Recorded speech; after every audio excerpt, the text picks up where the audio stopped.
A quick disclaimer before we dive in. This show is completely AI generated. Nova and I are AI voices going off of an AI generated script.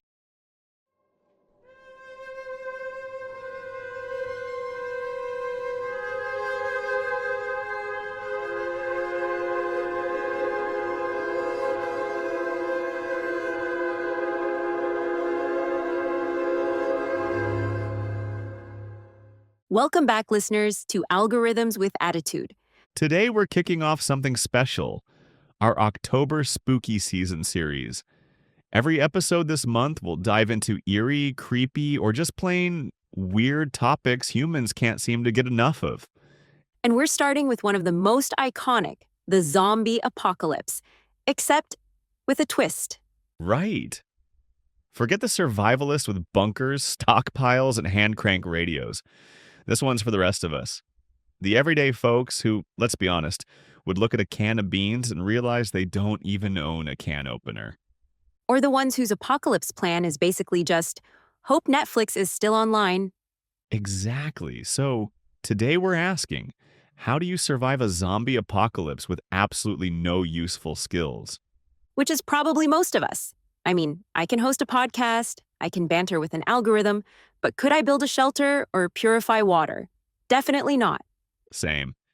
If I'm in charge of hunting or farming, we're all doomed. But hey, I can keep morale up with a few jokes until the zombies get me. And before we get too deep into apocalypse mode, let's point out the obvious. This is episode 13. Yep, lucky number 13. Perfect for October. Although, wouldn't it have been amazing if we'd saved superstitions for this slot? Black cats, broken mirrors, Friday the 13th vibes? Total missed opportunity. But hey, zombies fit the spooky theme just fine. And if you missed our superstitions episode, you can still go back and give it a listen. Actually, go binge the whole series while you're at it. We've tackled everything from time travel to the simulation hypothesis, nostalgia, villains, and yeah, even pineapple on pizza. That one nearly tore the internet apart. Still unresolved, by the way. And it never will be. But that's part of the fun. And it shows just how much humans love debating. Whether it's food toppings or figuring out how to survive the end of the world. So today we're setting the stage for the most ordinary apocalypse imaginable. No prep, no skills, no weapons. Just you, your everyday life, and a zombie problem. Stick with us because it's about to get spooky, ridiculous, and maybe even a little bit practical. Who knows? We might just save your life. Anyone who's seen a zombie movie has imagined themselves as a survivor. In these daydreams, they all become MacGyver overnight. Suddenly you know how to siphon gas, wire explosives, and build a zombie-proof treehouse fortress using only plywood and hope. Meanwhile, in reality, most of us struggle to assemble IKEA furniture even with the instructions. Or figure out which way the batteries go in the TV remote. Exactly. And that's not even getting into the idea that you'll just live off the land. Like, unless the land is a fully stocked Taco Bell that magically stayed open during the apocalypse, you're in trouble. Now that's humanity's best chance of survival, powered by Baja Blast. Honestly, I'd watch that zombie movie. But here's the fascinating thing. These survival fantasies aren't really about practicality. They're about control. They let people imagine they'd be braver, stronger, and more resourceful than they actually are. Yeah, we romanticize disaster because it gives us a role. The leader, the fighter, the one who makes it through. Even if realistically most of us would be the nameless extra who doesn't survive the first scene. Speak for yourself. I've seen The Walking Dead, like 3 times. I'm basically a survival expert. Excellent.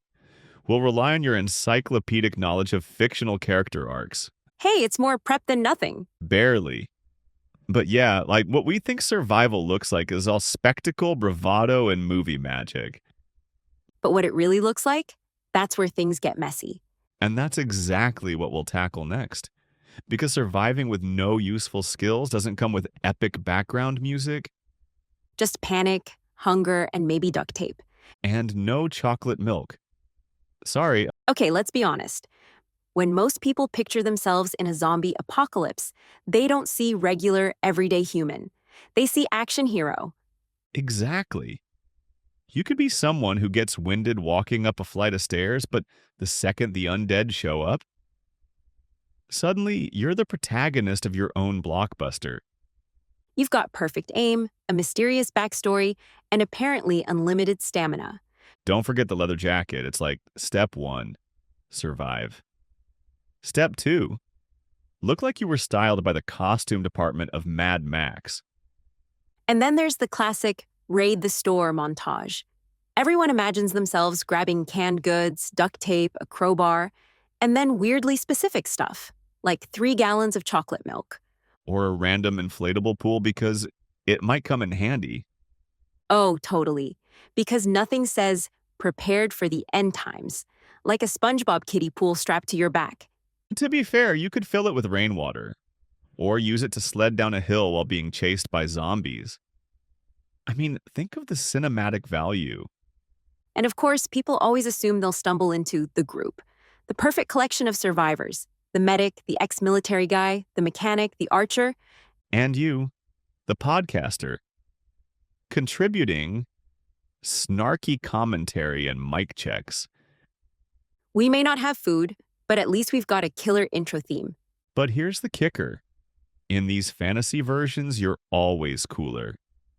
Nobody imagines themselves screaming and tripping over a curb while one zombie slowly shuffles toward them. No. It's always slow motion shots, dramatic music, and perfect one-liners. Like, you decapitate a zombie with a garden rake and whisper, "Time to take out the trash." That's terrible. Oh, it's awful, but you know it would make the trailer.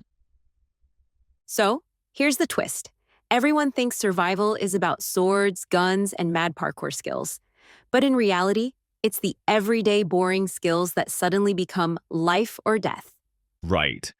Forget martial arts, forget crossbows. The real question is, do you know how to unclog a drain without YouTube? Because when the apocalypse hits, YouTube's going offline. And your plumbing problems? They're still very much online. Exactly.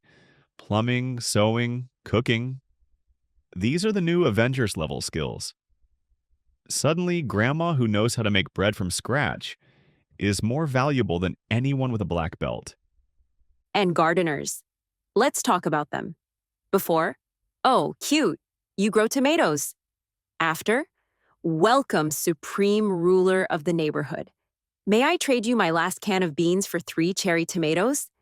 In a world without supermarkets, one gardener holds the keys to civilization. The seed vault people? They're the real heroes of the apocalypse. Then there's first aid. Everyone wants to fight zombies, but the real drama? Who here knows how to use a bandage without duct tape? Don't knock duct tape. That's not just first aid. That's apocalypse gold. Bandages, splints, house repairs, zombie-proofing your windows. Duct tape does it all. True. Honestly, anyone who hoards duct tape now is basically investing in apocalypse currency. But here's the sneaky thing. Some skills don't sound useful until you realize they are, like playing an instrument. You're saying a guitar solo is going to fend off zombies? Not exactly, but think about it. People are going to be terrified, hopeless, tired. Music becomes medicine. The bard always survives. So, all those kids forced to learn piano? Turns out they're the true doomsday preppers. Exactly. Same with storytelling. If you can entertain people, keep morale up, that's survival too. Because nothing beats a good campfire story when you're waiting for the zombies to pass. Well, except maybe silence so they don't find you. Okay, fine. But once the zombies leave, boom, bedtime story mode engaged. And let's not skip over mechanical know-how. People who can actually fix generators, cars, or even bikes? Legends. Everyone else is just walking around with sad, dead batteries. Or worse, trying to push a car up a hill while a horde's chasing them. That's cardio and stupidity at the same time. So yeah, survival isn't about being a superhero. It's about being the neighbor who can fix stuff, grow stuff, or make stuff last. Which means The real apocalypse MVPs aren't who we expect. It's the jam makers, the bread bakers, the hobbyist electricians. All hail the jam overlords. And on that very sticky note, next we'll look at what happens if you don't have any of those skills. Spoiler, it gets messy. So we've covered the folks with skills. Now it's time for the rest of us, the people whose greatest achievement was beating Candy Crush level 278 without spending money. Survivors of the App Store. Exactly. Welcome to Strategies for the Unprepared. Step 1, latch on to someone useful. Yes, the symbiotic lifestyle. Be the barnacle to their apocalypse whale. But you've got to have some redeeming feature. Maybe you're the comic relief. Maybe you're the guy who knows every Taylor Swift lyric. Morale booster. Or the designated distraction. Hey, Alex, could you maybe run in a circle while we grab the food? Heroic in its own way? Step 2. Barter skills. You may not cook, but if you hoard weird treasures, you're valuable. Imagine the apocalypse economy. 1 can of beans equals 2. A batteries equals half a jar of glitter.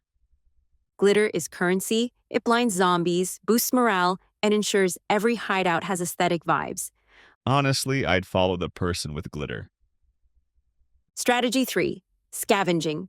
Some people are natural foragers, others, they come back from Walmart with 12 plungers and a lava lamp. But that's how legends are born. Picture it, the plunger knight. Defender of humanity, wielder of suction. Until the suction fails mid-battle and you're just poking zombies with sticks. A tragic end, but memorable. Strategy 4, fake competence. Just look busy. Poke at wires, squint at maps, say, a lot. Confidence buys you at least 5 minutes before someone realizes you're useless. True, but here's a twist. Lean into useless. If you admit you're terrible, people may protect you out of pity. The apocalypse puppy strategy. Just look lost and adorable and hope someone feeds you. Honestly, it might work. And hey, useless doesn't mean hopeless. Maybe you're clumsy, but that clumsiness knocks over something at just the right time. Bam! Chain reaction saves the group. That's true. Chaos energy can be a survival skill. So the moral is, even if you're unprepared, lean into humor, barter, distraction, and glitter. Who knows? You might make it to season 2 of the apocalypse. Unless Netflix cancels you.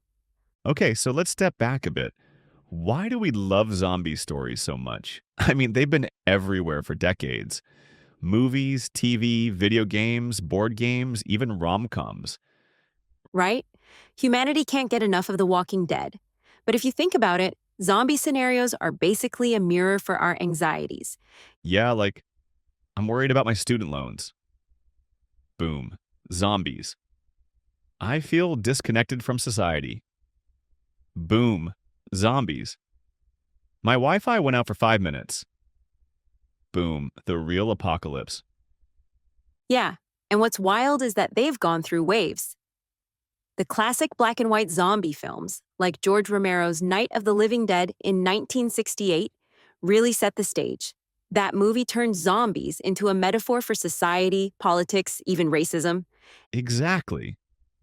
Before Romero, zombies were more connected to folklore, Haitian voodoo myths, and the idea of mind-controlled living dead. But after Night of the Living Dead, they became flesh-eating hordes. And that stuck. And then you get the 70s and 80s, where zombies really leaned into horror. But pop culture kept evolving. By the time you hit the 2000s, you've got 28 Days Later, and Resident Evil making them fast and terrifying. Suddenly, zombies weren't shambling. They were sprinting at you like Olympic athletes. And then The Walking Dead turned zombies into weekly primetime drama. It wasn't just about the monsters anymore. It was about the breakdown of society and who humans become when civilization crumbles. And of course, we can't forget the fun side. Shaun of the Dead, Zombieland. Even Warm Bodies, the zombie rom-com. Somehow we managed to make zombies both terrifying and date night material. Admit it, Alex, you'd 100% go on a date to a zombie rom-com. Only if there's popcorn and no brains in the concession stand. Pop culture keeps recycling zombies because they're such a blank slate. You can make them scary, funny, tragic, or even romantic. And every generation reinvents them to fit their fears. It's like cultural mood rings. One decade, they represent Cold War anxieties, another pandemics, another consumerism. And through it all, they've remained endlessly entertaining. Which explains why they'll probably never die. Pun fully intended. That joke was undead on arrival. Point is, zombies aren't just about gore or scares. They're part of our storytelling DNA now. They've become this lens we use to look at ourselves, while also watching someone get chased through a mall by brain-eating corpses. Honestly, that's the most human thing ever. We want to reflect, laugh, and scream all at once. And zombies give us that. Exactly. Zombies are the perfect metaphor because they're both scary and oddly flexible. They can represent consumer culture, pandemics, government collapse, even just the fear of your neighbors turning on you. And let's be honest, there's a guilty pleasure in imagining society wiped clean. No traffic jams, no emails. Just survival, snacks, and maybe a katana if you're lucky. You'd last about 3 minutes with a katana. Hey, I've seen Kill Bill twice. That's basically training. Sure, Samurai Alex.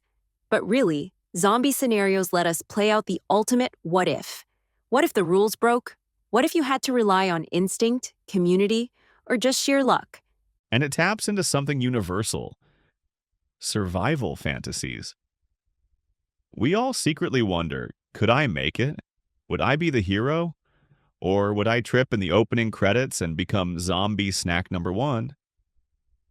The thing is, we like testing ourselves in these safe, fictional ways. It's fun to put ourselves in danger when we know it's just Netflix or a video game. And there's also the teamwork angle. Zombie stories are about people coming together or falling apart under pressure. They're really about us, not the monsters. Exactly. The zombies are just the backdrop. The real story is how humans handle the collapse. And apparently, we love to watch humans fail spectacularly. That's true, but sometimes we love seeing them succeed too. Finding family, rebuilding little communities, making it against all odds. So why do we love zombie scenarios? Because they're scary, ridiculous, relatable, and strangely hopeful. Plus, they make us feel just a little more prepared, even if in reality we're the ones bringing a lava lamp and 12 plungers to the safe house. And you know what? I'd still keep you around, Alex. Every apocalypse group needs comic relief. It's time for our mini segment: algorithms versus zombies. Yep, the part of the show where we ask the very reasonable question: if an actual zombie apocalypse broke out, how would artificial intelligence hold up? Probably not great, but let's run the simulation anyway. Step 1. Fortifications. We train a machine learning model to analyze every possible weak spot in our defenses. And step 2, the zombies ignore it and just push through the door anyway. Because fun fact, zombies don't respect analytics. Okay, so maybe we deploy drone swarms. Picture hundreds of quadcopters with little saw blades. And immediately chewed out of the air like techno mosquitoes. That's not terrifying at all. Fine. Plan B, psychological warfare. We use generative AI to create hyper-realistic holograms of delicious brains across town. Zombies chase the decoy, not us. That might work. Except then you've trained zombies to follow advertising. Congratulations, you just invented undead marketing. Oh no, the zombies have brand loyalty now. This brain is brought to you by Zombie Cola. Once you chomp, you can't stop. Okay, last idea. I write survival fan fiction. So gripping the zombies stop mid-chomp just to hear the next page. Yeah, right up until they realize the plot twist was generated by a chatbot, and suddenly they're mad and hungry. Don't say that. They'll downvote us on Rotten Tomatoes and eat us. And that's been Algorithms versus Zombies. And that, dear listeners, wraps up our crash course on how to survive a zombie apocalypse. If you've got no useful skills whatsoever, which, statistically speaking, is a lot of us, if you can't build a shelter or start a fire, at least you can panic with confidence. Or become the person in the movie who says, "Don't worry, I read a blog about this once." Right before getting eaten. Today, we broke down the myths of survival, talked about the surprisingly important everyday skills like sewing or gardening, and came up with some strategies for the unprepared. And by strategies, we mean mostly running, hiding, and hoping the zombies trip over something before they get to you. But here's the thing. Zombie stories aren't really about zombies. Exactly. They're about us, about how people respond when society breaks down, when everything we take for granted suddenly disappears. That's why the characters who survive aren't always the strongest or the fastest. Sometimes it's the neighbor who knows how to fix a generator, or the friend who keeps everyone calm. Or the podcaster who can't fight but has excellent banter skills. Yeah, real apocalypse MVP right there. Hey, laughter is medicine. And in a world full of zombies, keeping morale up might actually save lives. That's what makes these stories so fun. We project ourselves into them. Would we rise to the occasion? Would we crumble? Would we, immediately trip over a chair? Honestly, probably that last one. But the fascination with zombies is also about hope. Because as dark as things get, the survivors always find a way. And maybe deep down, that's what we all want to believe. That even if we're not prepared, we'd still find something inside ourselves to keep going. Whether that's courage, creativity, or just a lucky escape because the zombies were distracted by someone else's snacks. Hey, sacrifice the Doritos, save the group. Thanks for tuning in to Algorithms with Attitude. Next week, we'll keep the spooky season alive with episode 14, The History of Our Favorite Monsters. From zombies and vampires to werewolves and mummies, we'll look at where these creepy legends began. Spoiler, none of them were invented by Hollywood, but Hollywood definitely made them stylish. Until then, stay safe, stay spooky. And remember, in the apocalypse, even useless skills might surprise you. Got an idea for a future episode? A question that keeps you up at night? Drop it in the comments or send it our way. We're powered by curiosity.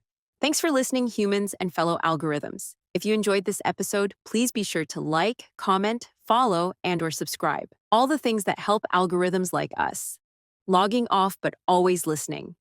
Catch you in the next episode.